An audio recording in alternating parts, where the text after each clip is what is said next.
కదా ఇప్పుడు వాళ్ళు 10 ఇచ్చినా కూడా త్యాగం చేసినట్టే కదా.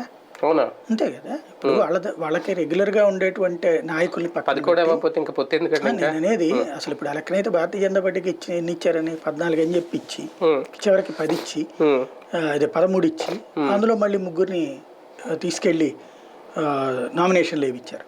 మళ్ళీ తెలుగుదేశం వాళ్ళని తీసుకొచ్చి ఒక నలుగురిని ఈ పార్టీలో చేర్పించి టికెట్లు ఇప్పించారు. అంటే అక్కడ త్యాగం చేసింది ఎన్ని 6. అవును.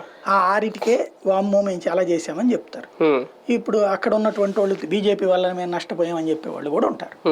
కాబట్టి అప్పుడు ఏం చెప్పారు ఇది మనకి ఆర్కే గారు, బీజేపీతో లేకపోయి ఉంటే కనుక 125 వచ్చేయి, బీజేపీతో వెళ్ళడం వల్ల 107 దగ్గర అయిపోయింది అని చెప్పారు. అట్లాగా ఉంటాయి. ఇప్పుడు వచ్చేటప్పటికి జనసేనకి అనేటువంటిది ఎన్ని ఇచ్చినా కూడా వాళ్ళు త్యాగం కిందనే ఫీల్ అవుతారు తెలుగుదేశం వాళ్ళు. అవసరం అన్నటువంటి దానివల్ల పొత్తు పెట్టుకున్నాం. ఇప్పుడు ఏమన్నారు చంద్రబాబు నాయుడు గారు అప్పుడు ఫస్ట్ పవన్ కళ్యాణ్ కుప్పంలో చంద్రబాబు గారు ఓ మొక్క అడిగారు, మాది 1 సైడ్ లవ్ అని.